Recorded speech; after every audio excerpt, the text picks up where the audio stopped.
Di video kali ini kita akan membahas tentang beberapa soal latihan mekanika.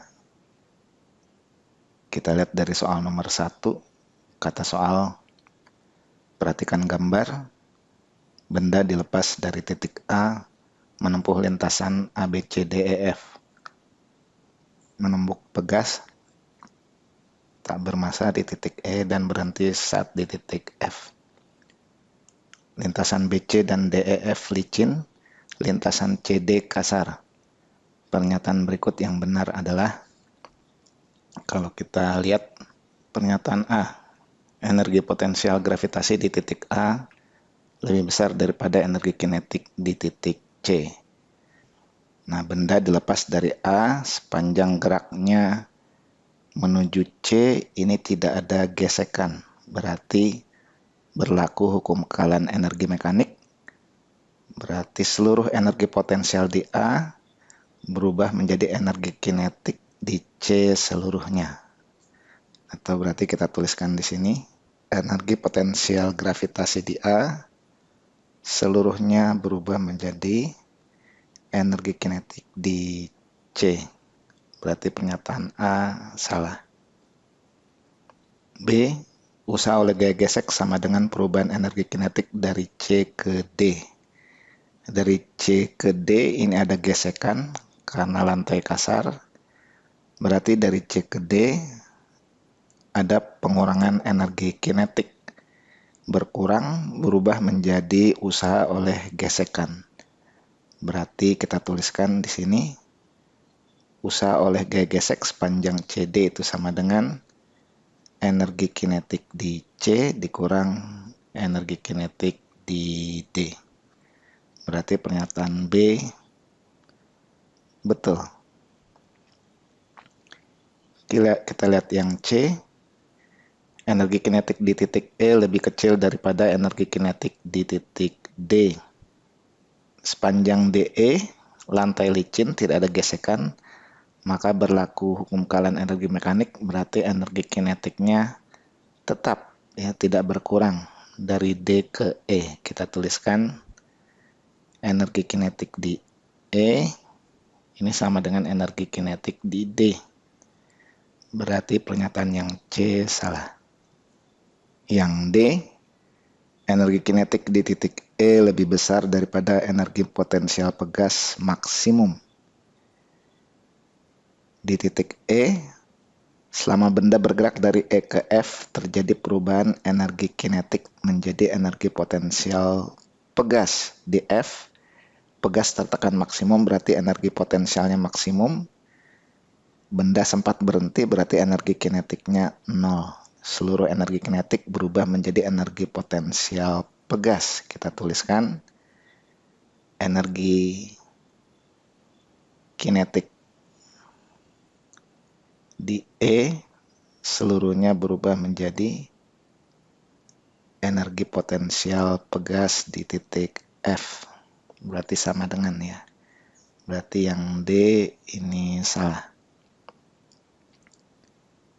Yang E, energi potensial gravitasi di titik A sama dengan energi kinetik di titik E.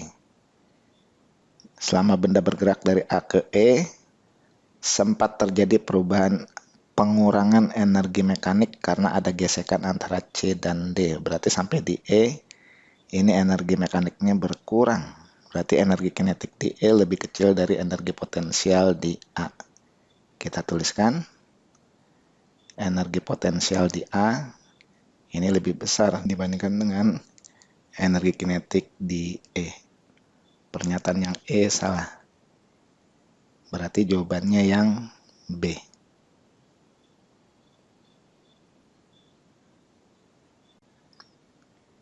Kita lihat soal nomor 2. Kata soal, 3 buah balok A 1 kg, B 3 kg, C 2 kg berada di atas bidang datar kasar dengan koefisien gesek kinetik 0,3. Ketiganya dihubungkan dengan tali ringan dan tidak mulur seperti gambar. Gaya F sama dengan 30 Newton bekerja pada balok A sehingga sistem benda bergerak bersama-sama.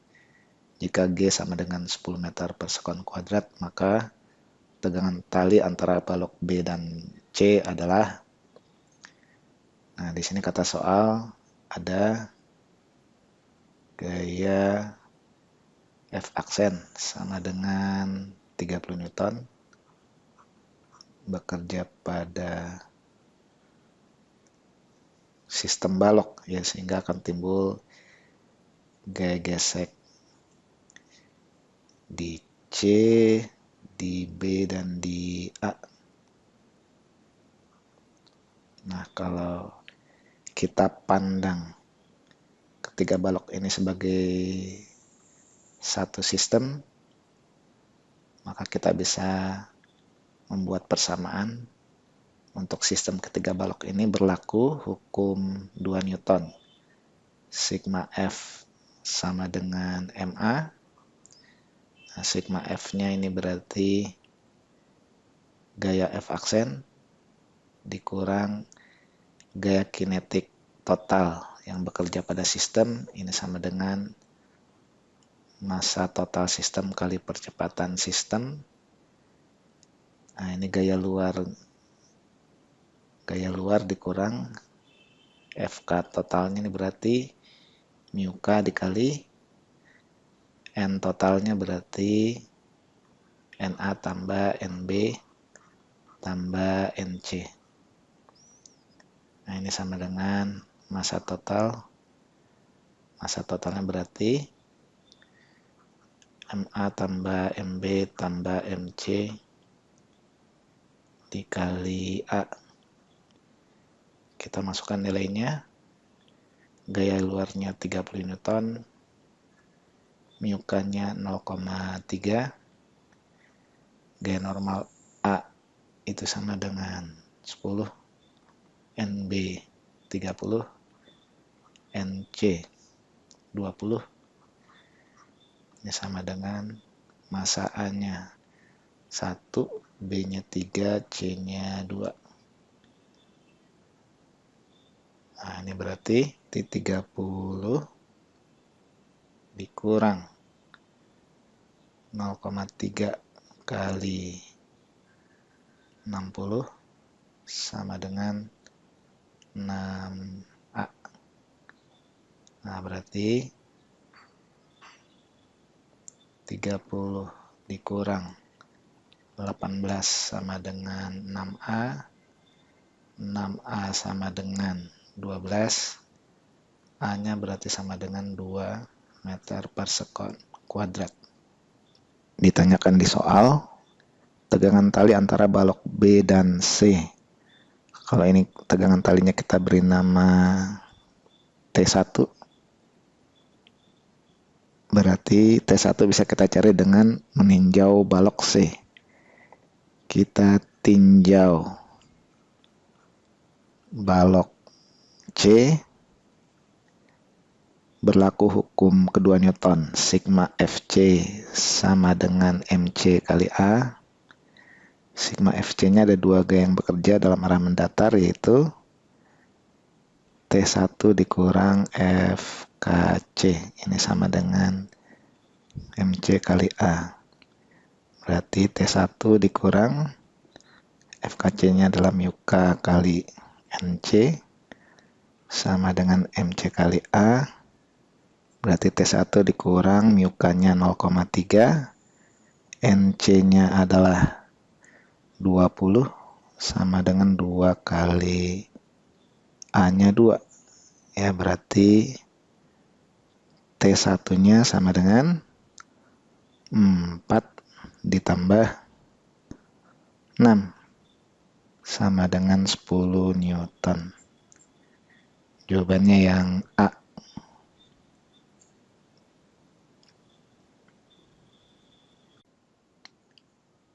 Kita lihat soal nomor 3.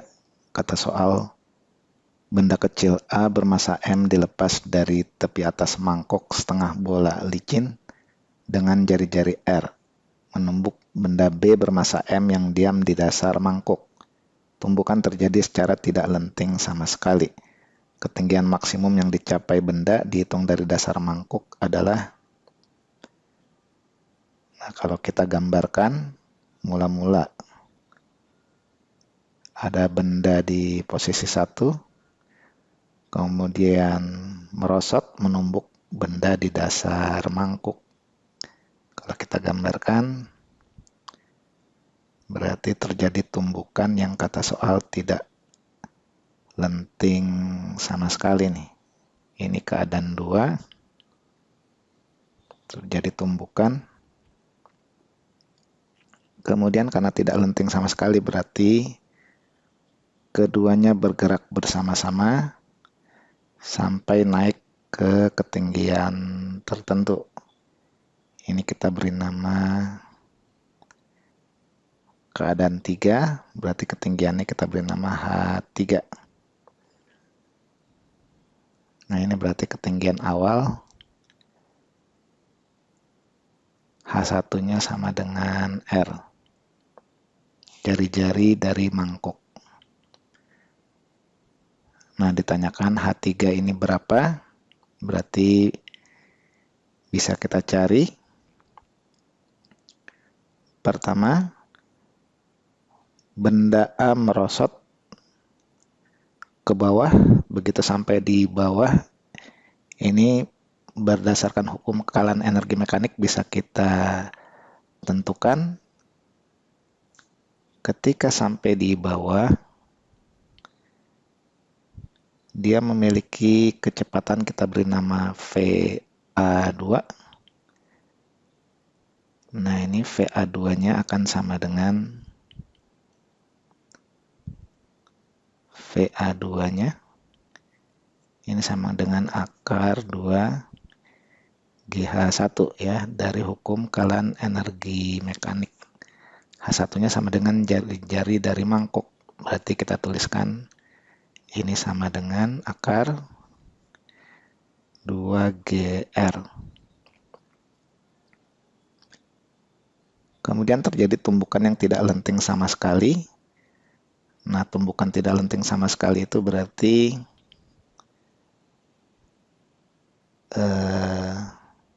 berlaku hukum kekalahan momentum, sigma P0 sama dengan sigma P aksen.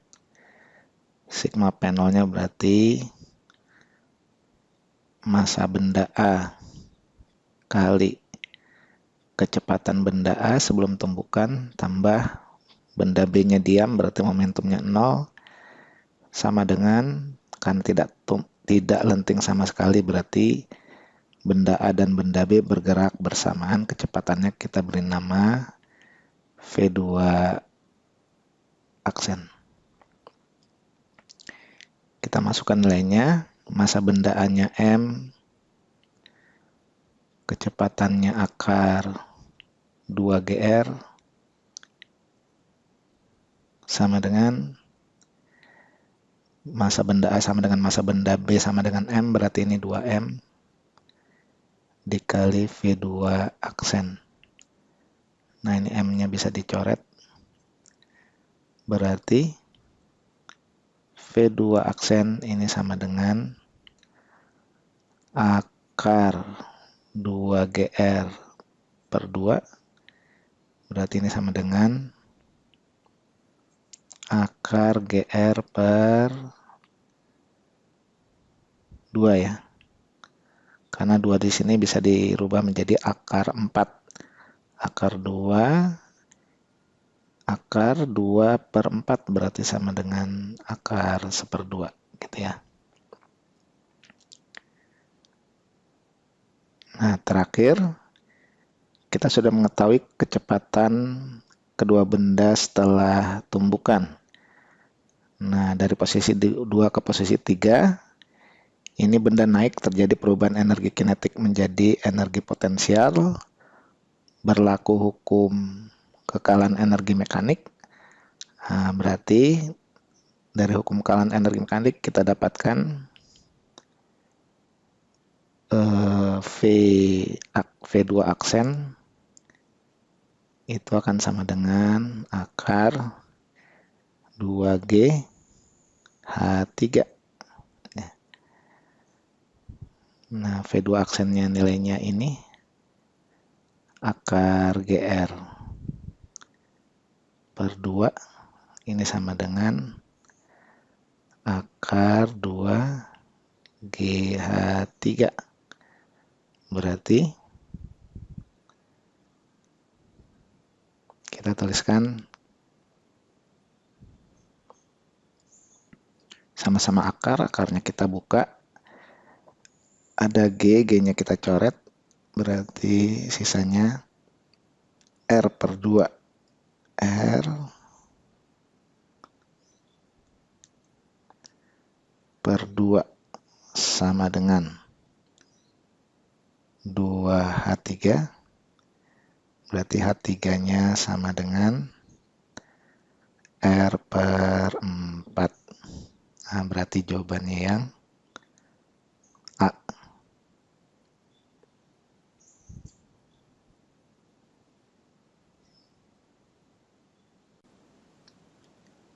Kita lihat soal nomor 4.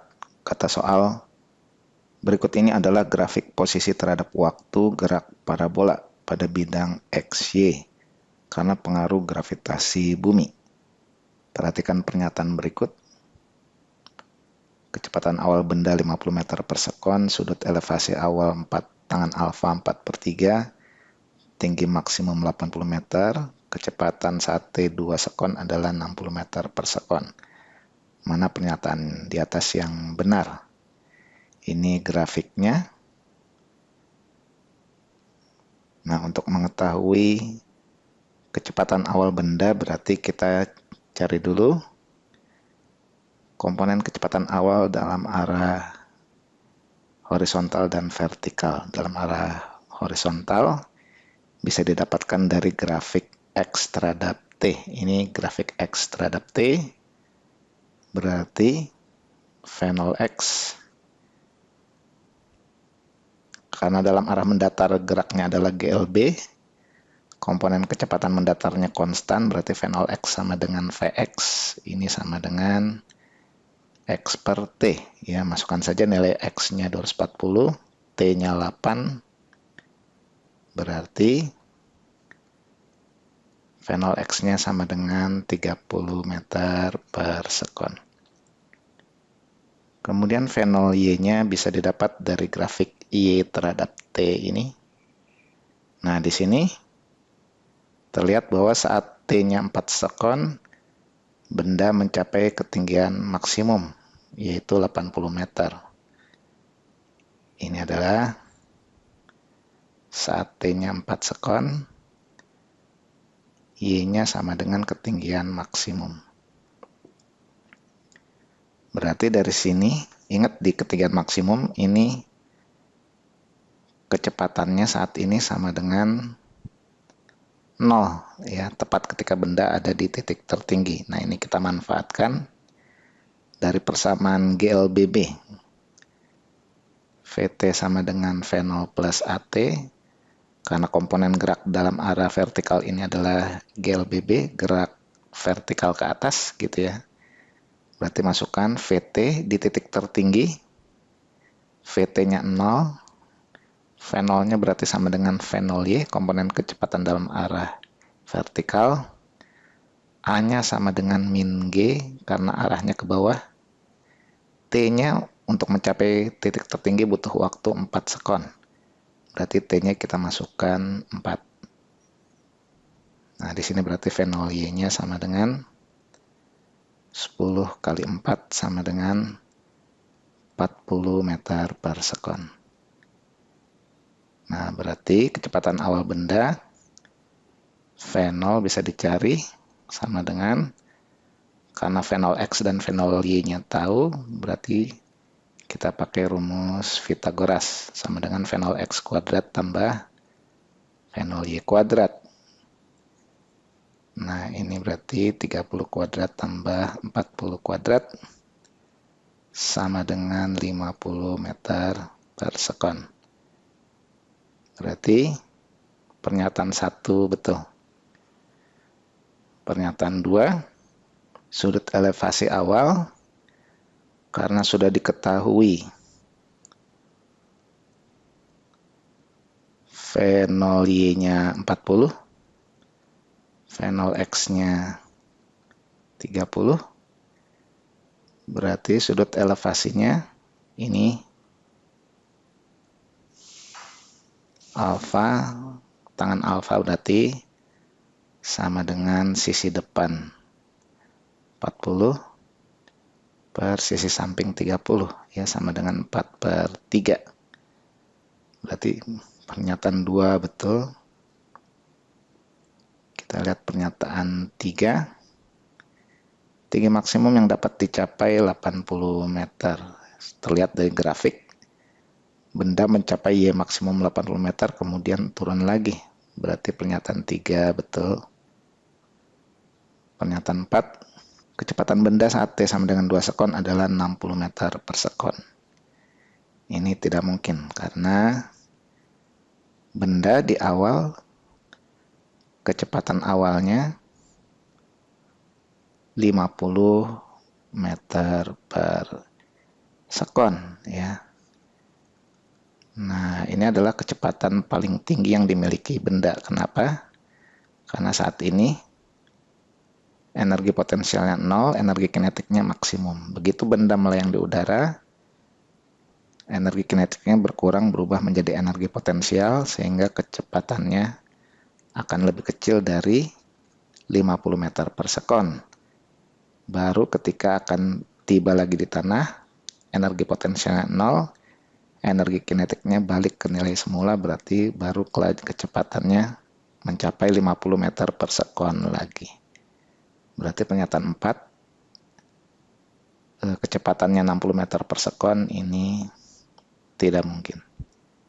Nah, yang benar jawabannya adalah yang 1, 2, 3, berarti yang A.